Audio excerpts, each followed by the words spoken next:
చేసుకుందాం. మనం సంఘంలో ఎవరు రాకపోయినా ప్రార్థన చేద్దాం, అడుగుదాం. ఇది దేవుడు చెప్పాలి. ఎందుకంటే ఇక్కడ ఇప్పుడు చెప్పే పాట కూడా అదే ఉందన్నమాట. ఇప్పుడు చదవబడేటువంటి పాటల్లో కూడా అదే విధానంగా మనం కనపడతా ఉంటాయి. ఆ విషయాలు మరి మీరు ఎవరైతే మత్తయి సువార్త 11:20 నుంచి మనం చివరిదాకా వాక్యపఠనం చేసాం. అది తర్వాత మీరు చదవగలిగిన వాళ్ళు చదవండి. 20 నుంచి మనం వాక్యపఠనాన్ని కొనసాగించాం కనుక మరి 20 నుంచి చదువుదాం. పిమ్మట ఏ పట్టణములలో ఆయన విస్తారమైన అద్భుతములు చేసెనో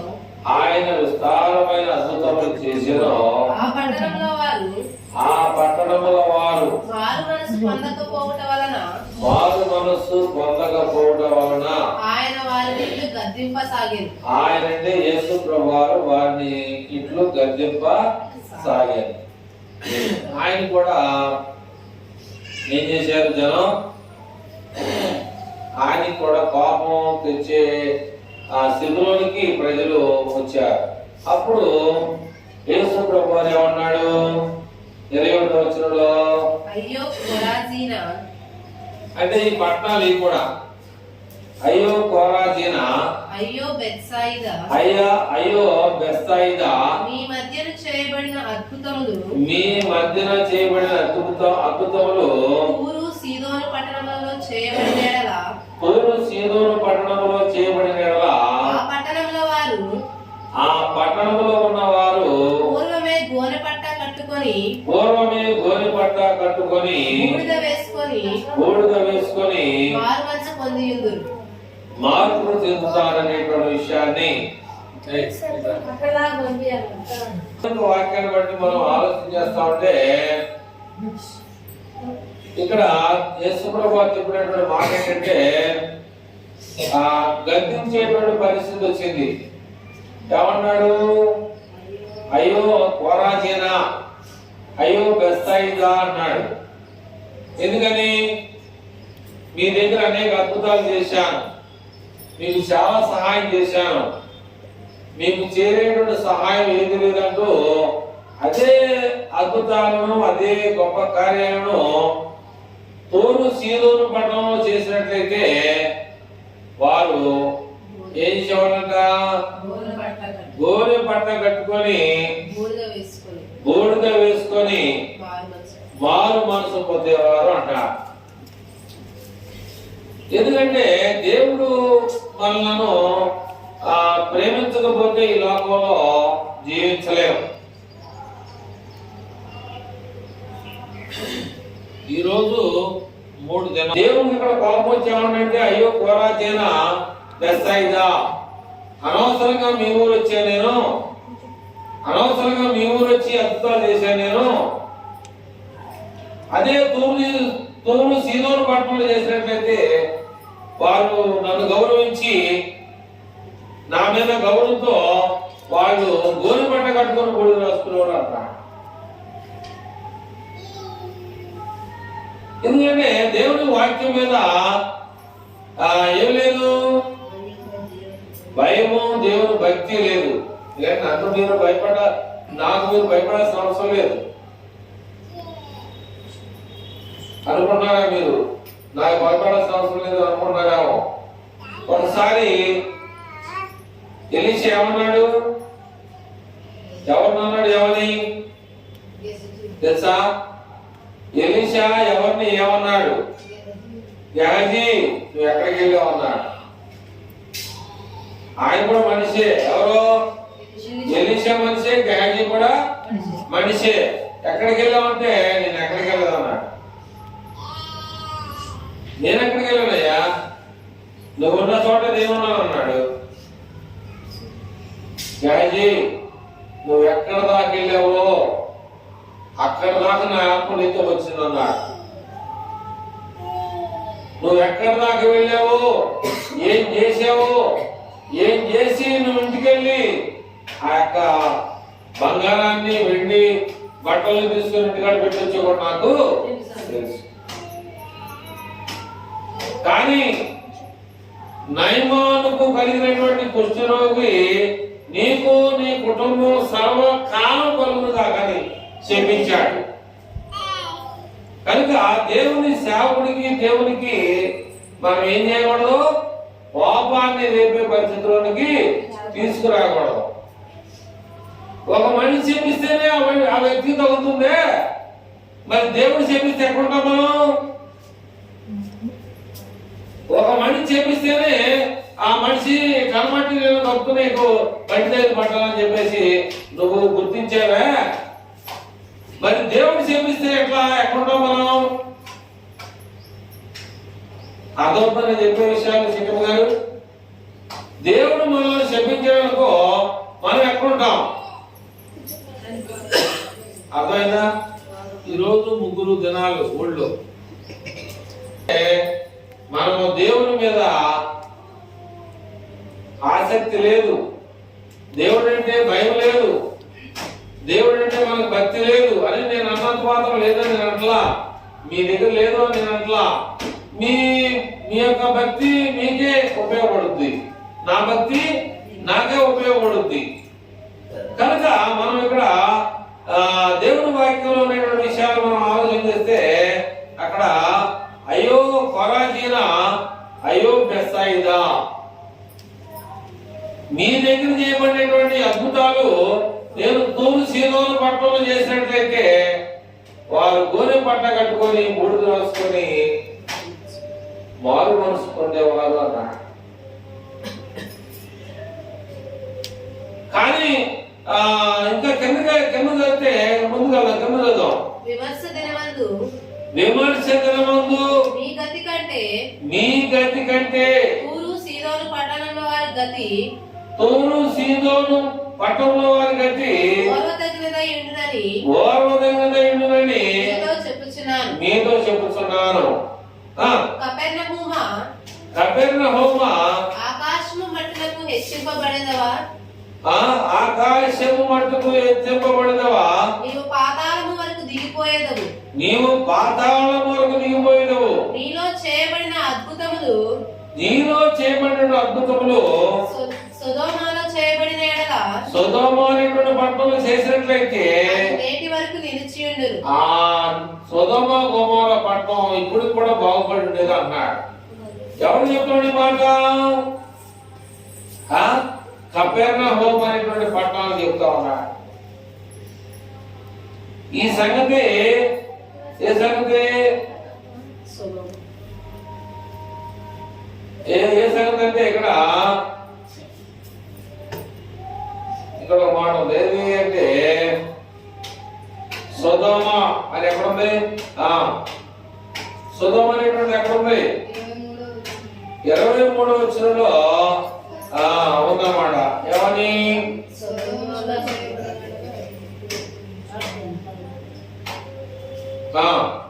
సొదొమలో చేయబడిన ఎడల అది నేటి వరకు. ఈ విషయాలన్నీ కూడా ఎక్కువగా మీకన్నా ఎక్కువగా రెప్పకాలు తెలుసు బాగా. సొదొమ గురించే కాదు, బైబిల్ గురించి కూడా బాగా తెలుసు. కానీ మనం ఏమవకూడదంటే దేవుని దగ్గర తప్పుకోకూడదు. మనం దేవుని దగ్గర తప్పుకోవాలంటే ఇబ్బందులు పడతాం అని నేను మీ అందరికీ చెప్పేది ఇదే అన్నమాట. ఇప్పుడు గొడవ నాకు తెనాలకు వెళ్తే పిల్లలు జోగొట్టి పిల్లలు తప్పిపోతే ఎవరో పట్టుకుని అక్కడ బయటికి వెళ్ళి తీసుకెళ్తారు. ఈ పిల్ల పలానా ఎర్రని సొక్క వేసుకుంది, పొట్టిగా ఉంది, ఆ మాటలు వచ్చిన మాటలు చెప్తా ఉంది, ఈ రంగులో ఉందని వాళ్ళు ప్రకటన చేస్తా ఉంటారు. అలాగే అక్కడ దొరికితే వాళ్ళు అందిస్తున్నారు. అదే దేవుళ్ళు తప్పిపోయామనుకో మనకి దేవుడు అందించరు. అందుకని ఇక్కడ ఏమన్నాయంటే ఏం చేశాడు ఆయన? 20వ వచనంలో మాట చదువుతాం. పిమ్మట ఏ పట్టణములు ఆయన విస్తారమైన అద్భుతములు చేసానో ఆ పట్టణముల వారు మారు మనసు పొందకపోవడం వలన ఆయన వారిని గద్దింపసాగారు. కనుక ఎవరిని కూడా ఏమనడు, మనమన్నా తొందరపడతాం కానీ దేవుడు తొందరపడ్డావు. ఎందుకని చెప్పట్లా? ఎందుకని ఎందుకని చెప్పట్లేదు అమ్మాయి పిల్లలతో మీరు బాబు కానీ వాక్యమైన ఆయన తొందరపడతాడు. తొందరపడే అవకాశం మనం ఇవ్వకూడదు. తొందరపడే అవకాశం మనం ఇవ్వకూడదు. బైబిల్లో 10 మంది ఇచ్చారు తెలుసా మీకు కదా? బైబిల్ కొంతమంది దేవుడికి అవకాశం ఇచ్చారు. ఎవరికి అంటే ఆయన పేరు ఏంటంటే దావీదు. ఏమి ఇచ్చాడు అవకాశం దేవుడికి? అది వాళ్ళిద్దరు వాక్యం బాగా తెలుసు కానీ రారు. ఎవరికో వాళ్ళు ఎందుకంటే వాక్యం తెలిసినప్పుడు మీరు ఇంకోటి చెప్పాలి. తెలియనోడికి దారి ఇంకోటి చెప్పాలి. నేను నిన్న రోజువేడు దగ్గర ఎస్టీ కాలనీ అని చెప్పేసి అడుక్కుంటూ అడుకోకుండా వెళ్ళామనుకో నా తెలియని పట్టణం వెళ్ళిపోతా ఉంటా. నా బండిలో ఆయన అయిపోతుంది. అక్కడ బొగ్గు లేదనుకో నేను నడవాలి, బండి కూడా డబల్ పని. అట్లాగే తెలిసినోడు తెలియనోడు చెప్పాలి. అదైనా తెలిసిన వాడు తెలియని వాడికి దారి చూపించాలి. అలాగే పిలుపు దేవుని ఆత్మ కలిగిన వాడిగా ఉన్నాడు. ఆయన పేరేంటి? నోట్లో అట్లా నమ్మకంసుకుడు ఆరాధనకి వెళ్ళి కూడా బైబిల్ తిరిగి చదువుకుంటూ వెళ్తున్నాడు. ఆరాధనకి వెళ్ళే పట్టణం తిరిగి మళ్ళా గొర్రె ఉంది నా ఇల్లు నాకు తెలుసు అని చెప్పేసి ఆ గొర్రెతో ఇట్లా దాంతో పని అదే వెళ్ళిపోతా ఉంది. ఈయన బైబిల్ మళ్ళీ అయ్యగారు అక్కడ ఏం చెప్పాడు? యెరూషలేము పట్టణంలో దయశాఖుడు ప్రవక్త ఏం చెప్పాడు? ఆయన చెప్పింది సరిపోతా లేదని చదువుతుండేమో నాకు తెలియదు. కానీ అక్కడ దాన్ని చదువుతా ఉన్నాడు. ఆ విషయాన్ని చేశాడు దేవుడు శాఖుడు పిలుపు దగ్గరికి ఆత్మ పంపించాడు. నువ్వు వెళ్ళి ఆయన కలుసుకో అన్నాడు. ఎందుకని? మిగతా వాళ్ళు కలుసుకోవాలనే. అలాగే ఎవరు అంటాడు చదువుకున్నాడు కదా సాగవడు అన్నట్టు మరి చదువు లేకుండా దొరక వాక్యం బాగా చెప్పుద్ది. కానీ ఆమె కూడా ఏం చేయాలంటే తెలియని వాళ్ళకి వాక్యం చెప్పాలి. అట్లా ఆయన ఏం చేశాడు? చదువు వచ్చు కనుక చదువుకుంటూ వెళ్తున్నాడు రథం మీద. అయితే పిలుపు వచ్చి రథం ఆపమన్నాడు. ఆపాడు. ఆయన హోదా మీకు తెలుసు, ఆయన స్థితి మీకు తెలుసు, ఏ స్థానంలో ఉన్నాడో కూడా తెలుసు. ఆ గుర్రబండ్లు ఎక్కిన ఎవరు? రాజులు అధికారులు ఎక్కుతారు. గుర్రబండ్లు సామాన్లు ఎక్కడం. రాజులు పరిపాలించే వాళ్ళే గుర్రాలు మీద పరిపాలించే వాళ్ళు ఎక్కుతారు అన్నమాట. అంటే రాజులు అనేవారు ఎక్కుతారు. రాజు అనేటువంటి కులం కలిగిన వాడు ఎక్కుతాడు. కారణం ఎందుకంటే రాజులు అంటే అర్థం ఏంటి? పూర్వకాలంలో ఉన్నవారని. అదే మాట సామెత ఏంటంటే రాజు తలుచుకుంటే. అట్లాగే రాజులైన వారికి అన్ని ఉంటాయి. మనం కూడా అంధకార సంబంధమైనటువంటి అధికారంలో నుంచి తాను ప్రేమించినటువంటి తన కుమారుని యొక్క రాజ్య నివాసులుగా చేయాలని ఆయన అంధకారంలో నుంచి మనం బయట తీసుకొచ్చారు. నేను అంధకారంలో ఉన్నానంటే ఉండమే, పెండగొప్పలో ఉన్నానంటే ఉండమే. ఇప్పుడు ఆ పిల్లలు వదిలేవనుకో, ఆ పిల్లలు మనం వదిలేవనుకో అక్కడ ఉన్న నీళ్లు పుడితొట్ట మంచినీళ్ళు తొట్ట నేను చూడతా పిల్ల తెలుసా? తెలీదు. ఇసుకలో కూర్చుందంటే నింపి పోసుకోవచ్చా పోసుకోకూడదని తెలుసా? తెలీదు. కాబట్టి ఏం చేస్తుంది? ఏం చేస్తుంది తెలీదు. ఇప్పుడు పొయ్యి మండుతూ ఉంది, పొయ్యిలో పొయ్యి లాగొచ్చు, లాగి చేతితో పట్టుకోవచ్చు. ఎందుకని? మరి ఆ పిల్లకి తెలియకపోయి మనకి తెలియకపోతే ఇంకెవరు?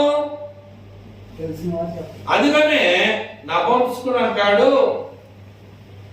ఈ రథం ఎక్కినటువంటి ఆయన పేరేంటంటే సీమోను. పిలుపు ఏమన్నాయంటే అయ్యా నువ్వు చదువుతున్నది నువ్వు గ్రహించుతున్నావా అని అడిగాడు.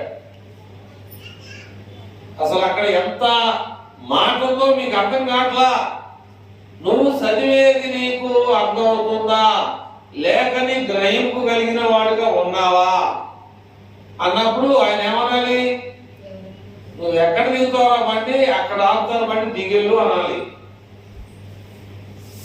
నువ్వు నన్ను అపేక్షమన్నావు, ఎక్కడ వెళ్తావు, అలాగా ఆపమంటే అవుతా.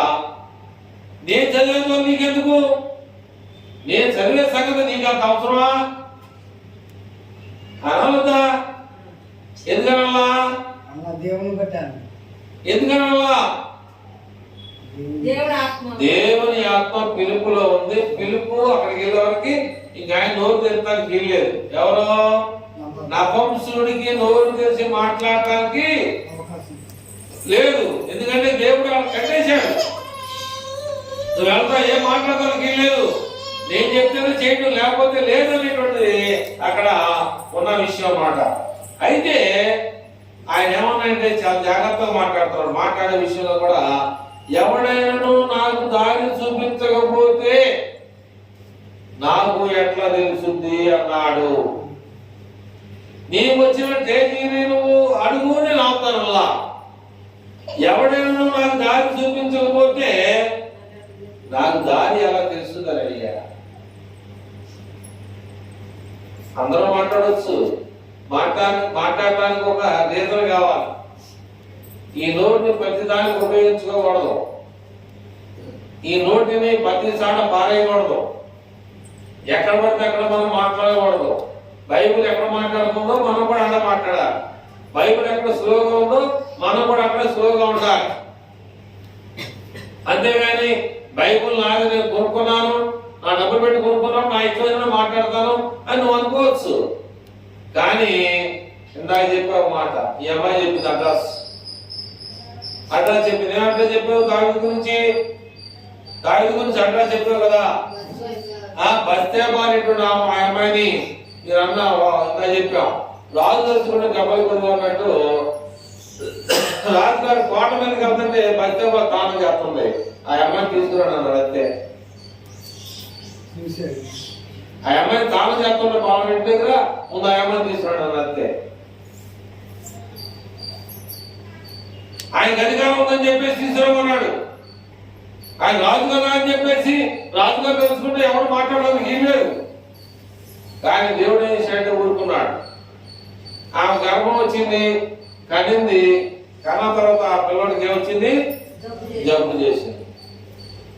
జబ్బు చేసిన దగ్గర ఏమో తెలిసిందో లేదో తెలియదు. కానీ అక్కడ దేవుడు ఏం చేశాడంటే జబ్బు చేసిన తర్వాత బతకాలని చెప్పేసి ఉపవాస ప్రార్థన చేశాడు.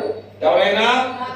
దావీదు తన అనుచరులతో కలిసి ఉపవాస ప్రార్థన చేశాడు. నా కొడుకు సావు బతుకులో ఉన్నాడు, మీ అందరూ ప్రార్థన చేస్తే వస్తాడు అని చెప్పేసి ఉపవాస ప్రార్థన చేశాడు.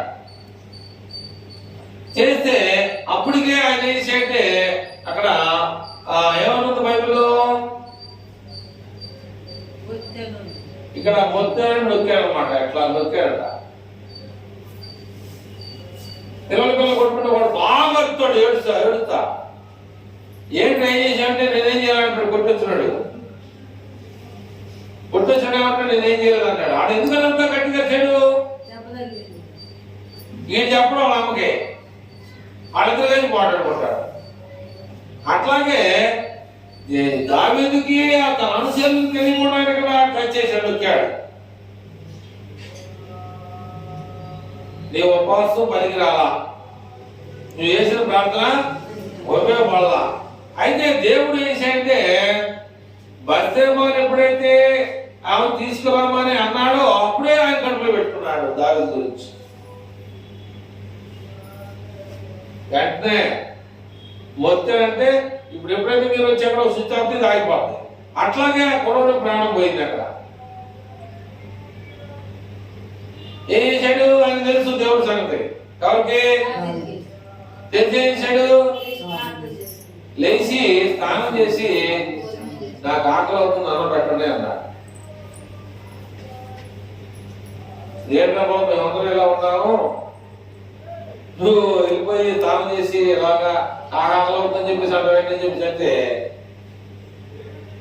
ఏమంటుంది తెలుసా? నేను చనిపోయిన నా కుమారుడు నేను వెళ్ళాలి కానీ వాడు నా దగ్గర రావాలి. ఇంకా దానికోసం ఎందుకు ప్రయాసం? నేను వెళ్ళాలి, వెళ్ళాలంటే నాకు ఒక మార్గం కావాలి. కాబట్టి నేను ఎంత ప్రయాసపడినా అక్కడ ఏమన్నాడు తెలుసా? బైబిల్ మీద చూపుతా తెలియదు కానీ దావీదుని ఏమన్నాడు? నా హృదయానుసారుడు అన్నాడు. అంటే దావీదు అంత దగ్గరగా ఉన్నాడు దేవునికి. మరి చాలా స్నేహితులు కదా, దేవుడు అలా చేయొచ్చా? దేవుడు అంటారు చేయకూడదు అంటానికి నీకేం సంబంధం? సృష్టి అయింది, సృష్టి అయింది. అందుకని ఇక్కడ ఏమన్నాడు 20 పిమ్మట ఏ పట్టణములో ఆయన విస్తారమైన అద్భుతములు చేసెనో ఆ పట్టణముల వారు మారు మనసు పొందకపోవటం వలన ఆయన వారిని గద్దింప సాగెను. అయ్యో కోరాజీనా, అయ్యో బెత్సయిదా, నీ మధ్య చేయబడిన అద్భుతాలు తూరు సీదోను పట్టణంలో చేయబడినట్లయితే వారు పూర్వమే గోలు బట్ట కట్టుకొని బూడిద పోసుకొని మారు మనసు పొందేవారు. కానీ అనవసరంగా మీ దగ్గర అద్భుతాలు చేశారంటున్నాడు. అనవసరంగా నా టైం మీరు వృధా చేశారు. నేను పొలం దగ్గర చేసినట్లయితే వారు నాకు చాలా గౌరవించేవారు అన్నట్టుగా మాట్లాడుతున్నారు. ఎందుకు ఈ విషయాలు చెప్తున్నానంటే, మరి దేవుని వాక్యాన్ని మనం తెలుసుకున్న తర్వాత మనం ఏం చేయాలంటే దేవుని వాక్యాన్ని ఇంకా ఇంకా ఇంకా మనం రుచిని సంపాదించుకోవాలి దాంట్లో. మరి మా చిన్నప్పుడు మన ఏరియాలో అమ్మప్ప నైనవరం కాదు కానీ అమ్మపాల ఏరియాలో పొడవేరు దగ్గరలో బాగా చెరుకులు బాగా పడ్డాయి. మన క్రిస్టియన్లో ఉన్నటువంటి సిస్టమ్ ఏంటి, ఆనందంలో ఉన్న సిస్టమ్ ఏంటి అంతా చెప్తుంది. ఆనందంలో ఉన్నటువంటి సిస్టమ్ ఏంటి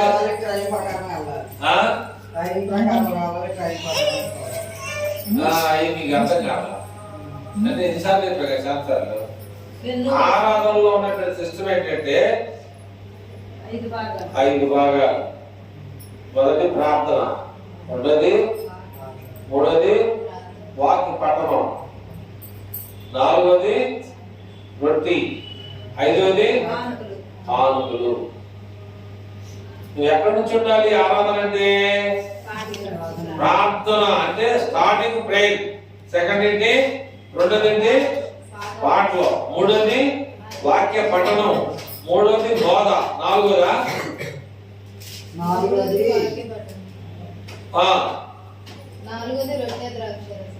నాలుగోది బోధ, ఐదోది రొట్టె.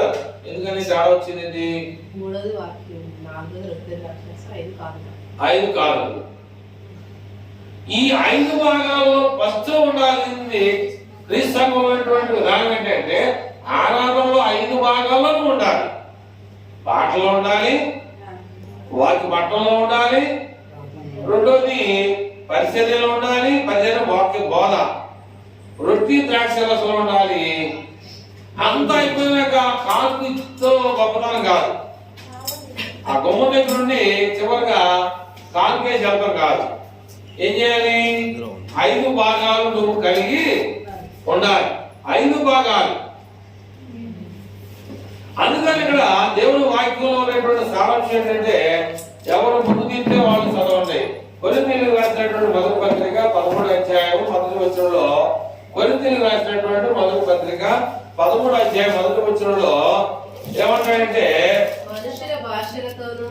మనుషుల భాషలతోనూ దేవదూతల భాషలతోనూ నేను మాట్లాడినను ప్రేమ లేని వాడనైతే మురోగేడు కంచును గనగనలాడు తాళమునై ఉంటాను. ప్రవచించు కృపావరములు కలిగి మర్మములను జ్ఞానమంతయు ఎరిగిన వాడనైను కొండలను పెగిలింపగలిగినటువంటి పరిపూర్ణ విశ్వాసము గలవాడనైను ప్రేమలేని వాడనైతే నేను వ్యర్థుడను. ప్రేమ లేని వాడనైతే అయితే చాలా మంది మధ్య ఏం పెట్టుకుంటారు తెలుసా? ఫోన్లో ఈ మధ్య ఫోన్లో ఏం పెట్టుకుంటారు తెలుసా? చెప్గా ఫోన్ లేదు పెద్దపోతా ఏం పెట్టుకుంటారు ఫోన్లో చెప్తా నేను ఏ ఇబ్బంది పెడుతున్నా చెప్తా. ఏం పెట్టుకుంటానంటే నాలుగైతే చాలా మనకి గొప్ప ఆశీర్వాదం. 23 నుంచి కపెర్నహూమ ఆకాశము మట్టునకు హెచ్చింపబడదవా. చూడండి, దేవుడు శపిస్తున్నాడు ఆయన. ఏమని? కపెర్నహూమ అని పట్టణం అది. ఆకాశంతో పైకి వెళ్తావు నువ్వు. చూడండి, మీ బైబిల్లో మీరు అర్థం చేసుకోండి. ఏమన్నాడంటే 23లో కపెర్నహూమ కామాయిచి ఆకాశం మట్టుకు హెచ్చించబడినవా. నీవు పాతాళం వరకు దిగిపోయేదవు. నీవు పాతాళం వరకు దిగిపోతావు. నీలో చేయబడిన అద్భుతం. నువ్వు గాని హెచ్చించబడ్డావు అనుకో, నిన్ను తొక్కేస్తానన్నా నేను అట్లా. మనం దేవునికి కోపం రేపకూడదు, దేవుని సేవకుడికి కూడా పని పెట్టకూడదు. అదేనా? సంఘం అంతా ప్రార్థన చేస్తే ఆడు గొలుసులు వేసుకున్నా, బేడీలు వేసుకున్నా, తాళాలు వేసుకున్నా, తాళం వేసుకున్నా మొత్తం బయలుపోయింది. ఏం చేయలేడు మనిషి, ఏం చేయలేడు. అందుకని అంటాడు దేవుడు ఎవరిని? సౌలు అంటాడు, నువ్వు మునికోణలకు ఎదురు తిరిగేవనుకో. పడిపోయాడు. నువ్వు మునికోణలకు ఎదురు తిరిగావనుకో పడిపోయాడు. నేల మీద పడి దేవుడు అంటున్నాడు, ఏం కనపడదా? నీ హింసించున్నటువంటి ప్రభువుని అన్నాడు దేవుడు. దేవుడు గొప్పడు కనుక తిన్నపడినటువంటి మార్గంలో అననీయ అనేటువంటి ఒక ఆయన ఉన్నాడు. ఆడికి వెళ్ళి నువ్వు అక్కడే బాప్తిజం పొందాడు. సౌలు పౌలుగా మార్చబడ్డాడు. తెలియకపోతే మనం ఇంకా వాక్యాన్ని తెలుసుకోవాలి. మనం గోతులు పడితే లాభం లేదు. మీకు చెప్పాను ఒకసారి,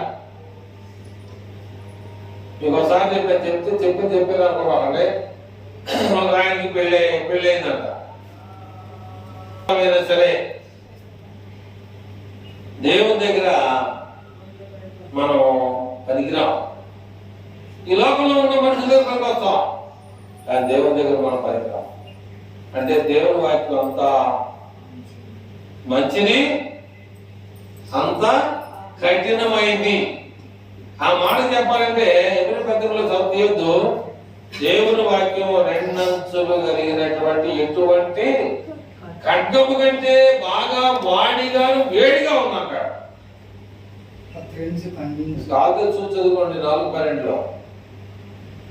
కాదు చూసి చదువుకోండి. ఈ వాక్యాలన్నీ కూడా మాకు ఎట్లా మీకు వస్తాయంటే దేవుడు సహాయం పొందేది. ఆయన చెప్తేనే మనం చెప్పగలుగుతాం. కొంతమంది అంటే ఎవరి బ్రతుకుదేవుని కోసం వాళ్ళు బాధలు పడతారు, కానీ వాళ్ళని తక్కువగా నేను చేయట్లా. ఇప్పుడు సోది చెప్పుకునే వాళ్ళు ఉంటారు, వాళ్ళు ఏదో పసంద అవుతారంట, వాళ్ళకి తెలియదు. ముందుగా ఆమె ఏం చేసిందంటే సోది కావాలంటే ఆమె ఎవరినైతే నమ్మిందో ఆమె ముందుగా అడుగుతా అనమాట. ఈ ఇంటికి అడుగుతుంది, ఏం చెప్పాలని చెప్పేసి ముందుగా ఆమె భాషలో అడుగుతా ఉంటది అనమాట. అట్లాగే మనం అడగ మునిపే నీకేం కావాలో, నీకు అక్కడగా ఉన్న లేదో నేను ఇస్తానన్న దేవుడిని నువ్వు అడగలేకపో. నువ్వు అడగ ముందే నీకేం కావాలో తెలుసున్నవాడు ఏదైతే నువ్వు సమయాన్ని ఇవ్వలేకపోతా ఉన్నా. కనుక ప్రియమైన వాళ్ళు ఎందుకు ఈ విషయాలు చెప్తాను అంటే, దేవుని కోపం వచ్చింది. అయ్యో కోరాజీనా, అయ్యో బెత్సెదా అని చెప్పేసి ఆయన గట్టిగా వాళ్ళు గద్దించినట్టుగా మనం చూస్తాం. ఒకవేళ మనం గద్దిస్తే మనం ఎక్కడికో తెలియదు. మా కిందాకే 11 గంటలకు ఫోన్ వచ్చింది అమ్మగారు. చివరిగా మాట చెప్పి నా భాగాన్ని ముగించాలని నేను ఆశ కలిగి ఉన్నాను. 28 వచ్చాయని 29 వచ్చాయని మనం ఈ 28, 29, 30 చదువుకొని వాక్యాన్ని ముగించుకుని మిమ్మల్ని ఇబ్బంది పెట్టడం కాదు, నేను గంటలు చెప్పను. నేను ఒక క్రిస్టియన్ కాలంలో టైం ఉంటుంది, పత్రంలో నియమం ఉంటుంది. వాళ్ళు ఎక్కువైతే చెప్పండి, నేను తగ్గిస్తా. మీరు 2 గంటలు వస్తారో నేను 2 గంటలు చెప్తాను చెప్పండి. టైం చాలా జాగ్రత్తగా చెప్తా. వాక్యం ఎట్లా చెప్పి ఊరుకోనమాట, మన రేతపుల్లో ఉంటుంది అన్నమాట. ఇదంతా కూడా ఎంత చెప్పిన మీరు భక్తిగా మర్చిపోతారు. అందుకని సింపుల్ గా 4 మాటలు మీకు అర్థమైన రీతిలో కొద్ది చెప్పిన చాలు. 2 గంటలు సుఖం ఉంది. ఆ చివరిగా 28, 29, 30 చదివి వాక్య భాగాన్ని ముందుకెళ్దాం. ఈ వాక్యం మీకు బాగా తెలిసి ఉండొచ్చు, కానీ మనం చేస్తున్నావా లేదా? ప్రయాసపడి భారము మోసుకొనుచున్న సమస్త జనులారా నా యొద్దకు రండి, నేను మీకు విశ్రాంతిని కలుగజేతును. నేను సాత్వికుడను. చాలా జాగ్రత్తగా వినాలి. నేను సాత్వికుడను, దీన మనసు గలవాడను గనుక మీ మీద నా కాడి ఎత్తుకొని మీ మీద నా కాడి ఎత్తుకొని నా యొద్ద నేర్చుకొనుడి. నా దగ్గరకు వచ్చి నేర్చుకొనుడి. అప్పుడు మీ ప్రాణములకు విశ్రాంతి దొరుకును. ఏలయనగా నా కాడి సులువుగాను నా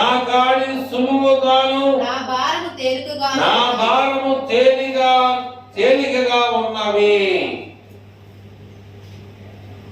నువ్వు కష్టాన్ని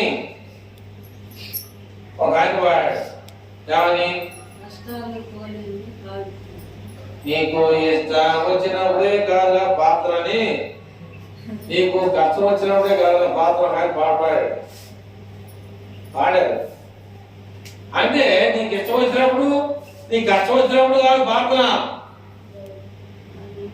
రోజు నీ బిడ్డ కోసం ప్రార్థన చేయి, రోజు నీ ఈ రోజుల కోసం ప్రార్థన చేయి, రోజు సంగముడి కోసం ప్రార్థన చేయి, రోజు నిన్ను ఎవరైనా ఇబ్బంది పెడితే వాళ్ళ కోసం కూడా చేయి. ఒక విధవరాలు దేవునికి భయపడ్డాట, మనుషులు కూడా లెక్క చేయడంట. ఆయన మనసును మార్చేసింది. ఏమో మాటకు వచ్చి విధవరాలను పద్దాగా చదువుతుంది. ఏంటి ఏమో బాధ ఏంటో చూడాలని దేవుడిని లెక్క చేయడంట, మనుషులు కూడా లక్ష్య పెడతారు. ఏంటి అబ్బాయి ఎవరు మాట్లాడు, ఈ అమ్మాయి ముసలు మాట్లాడు అని అందరికీ ఆశ్చర్యనట్టుగా ఉంటుంది అన్నమాట. అందుకని దేవుడు అన్నాడు, ఏలయనగా నా కాడి సులువుగాను నా భారము తేలిగ్గా ఉంది. అదే కష్టమే, ఆయన తేలిక చెప్పాడు కానీ కష్టమే. ఎందుకని చెప్తారా? మీరు కూడా చెప్తాడు, నాకు కూడా బాగుంటుంది. మీరు నేనే కాదు మీకు, మీరు కూడా చెప్తాను, నేను కూడా తెచ్చుకుంటా ఉంటాను. ఎందుకని ఆయన భారం తేలిగ్గాను ఆయన గాడి సులువుగా తేలికుండా అన్నాడు కదా. ఎందుకని మరి తేలికున్నప్పుడు రావాలిగా, కావాలదా? భారమే, కష్టమే. ఎందుకని ఆయనతో సహవాసం చేసేటప్పుడు సాగులాగా అంటాడు, ఆడు ఉదయం 5:30 సహవాసం ఉండొచ్చు, ఉండమని దేవుడు నీకేమి గట్టిగా చెప్పాలి. నువ్వు ఖచ్చితంగా ఉపవాసం ఉండాలి అని నీకు దేవుడు ఏమి చెప్పాల. అయ్యా మరి ఒక నిన్న జరిగేటువంటి శాపం కూడా అంటే ఎవరిని తేలిగ్గా మాట్లాడలా, ఎవరిని తక్కువ మాట్లాడలా. అయ్యి ఒక పెద్దయ్య గారు ఒక నాకన్నా చిన్నోడు ఎక్కడో ఒకసాట బస్సులోనో లేదో అక్కడ కలుసుకున్నారు. ఆయన మీరు ఐగర్లా కనపడాలని చెప్పేసి ఆళ్ళు అనుకుంటే ఇద్దరు ఐగర్లు అనుకున్నారు. సరే అయ్యా నువ్వు రక్షణ పొందాలంటే ఏం చేసావు అని చెప్పేసి అడిగారు. అయితే క్రీస్తు వాడు ఏమన్నాడంటే, ఆ చిన్నోడుగా నువ్వు చెప్పాను, అయ్యా నేను చిన్నోడు కాదు, నువ్వు అనుభవడు, నువ్వు చెప్పానంట. చర్చిలో నేను 50 రోజులు ఉపవాసం ఉండి ప్రార్థన చేసిన తర్వాత అప్పుడు నేను రక్షణ పొందాను అన్నాడు. సరే మంచిగా అయ్యారు అన్నాడు. మరి మా విశ్వాసాలు అయితే మా 4 లాగా మీరు 50 రోజులు వద్దులే, 40 రోజులు ఉన్నాడు మీరు చర్చిలో ఉపవాసం 40 రోజులు ఉండి ఆ తర్వాత మీరు బాప్తిసం పొందొచ్చు అని చెప్పి చెప్పాడు. సరే ఈయనేమన్నాయంటే రక్షణ పొందాలనే దాని గురించి, దేని గురించి? రక్షణ పొందాలనే దాని గురించి 40 రోజుల నుండి రక్షణ పొందారంట, వాళ్ళు 40 రోజుల నుండి రక్షణ పొందారంట. అంటే కామెంట్ చేయడం కాదు, వాళ్ళు అనుకున్న మాటల్ని నాకు చెప్తే నేను చెప్తా అంతే. అయితే అయ్యారు మంచిది బాగుంది, నువ్వు చేసిన తప్పని అంటారు, కానీ రక్షణ ఉందా బాప్తిసం ఉందా అని ఈ చిన్న వయసు వాడు అడిగాడంట, పెద్ద వయసు వాడిని అడిగితే రక్షణ ఉందయ్యా అన్నాడు. ఎలా చెప్పగలనంట, నువ్వు 40 రోజులు ఉన్నా కదా, దేవుడు నీకు చెప్పాను, నువ్వు రక్షించబడ్డావు, ఇంకా వాళ్ళను ఇక నువ్వు ఉపవాసం ఉండాల్సిన అవసరం లేదని చెప్పాడు. అట్లాగా అయ్యా. మరి మార్క్స్ వార్త 15-16 వచ్చినలో ఒక మాట దాంట్లో మీకు తెలుసా అన్నాడు. నాకు తెలియదు అన్నాడు. ఏముంది మార్క్స్ వార్త 15-16 వచ్చినలో, మార్క్స్ వార్త 15-16లో ఏముంది? అమ్మాయి ఎవరైనా సరే త్వరగా తీస్తే మార్క్స్ వార్త 16-15-16 వచ్చినలో ఏముందంటే, మరియు మీరు సర్వలోకమునకు వెళ్ళి సర్వ సృష్టికి సువార్తను ప్రకటించుడి. నమ్మి బాప్తిస్మము పొందిన వాడు రక్షింపబడును. మీరే చెప్పాలి ఈ మాట. నమ్మి బాప్తిసం పొందిన వాడు రక్షింపబడును. ఇప్పుడు రక్షణ ఉందా బాప్తిసం ఉందా? ఎట్లాగా? నమ్మి బాప్తిసం పొందాలి. అది బైబిల్ ప్రకారంగా. అప్పుడు ఆయన అయ్యారు అది కూడా చేయొచ్చులే అని చెప్పేది. అట్లాగా కొన్ని విషయాలు మనకు తెలియనే ఉంటాయి అన్నమాట. మరి దేవుడు అక్కడ ఉన్నటువంటి నూజివేడు ఎస్టీ కాలంలో ఉన్నటువంటి స్థానిక సంఘాన్ని దేవుడు ప్రేమించి మమ్మలను 1 తక్కువ 70 మందిని పిలిచారు. వచ్చారు అక్కడికి 1 తక్కువ 70 మందికి స్థానిక సంఘం మీద మాట్లాడుకొని ఒక బ్యాగు వచ్చిన 200 రూపాయలు ఛార్జీ, భోజనం ఇవన్నీ కూడా పెట్టి మరి ఉదయాన్నే 10-11కి మంచినీళ్ళు తీయించారు. ఆ తర్వాత 3 గంటలకి దేనికైనా ఇది కూడా చేస్తున్నారు. అది చాలా మంచిది.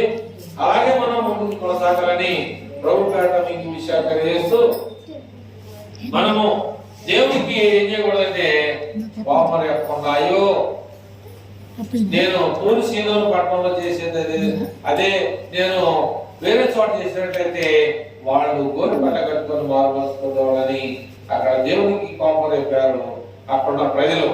అట్లాగే మనం కూడా దేవునికి కోపం తెచ్చే వాళ్ళగా ఉండకుండా దేవుని బిడ్డలుగా మనం ప్రయత్నం చేయాలని ప్రభు పేట మీకు విషయాలు తెలియజేస్తూ దేవుని మాటలు ముగిస్తా ఉన్నా. కళ్ళు మూసుకొని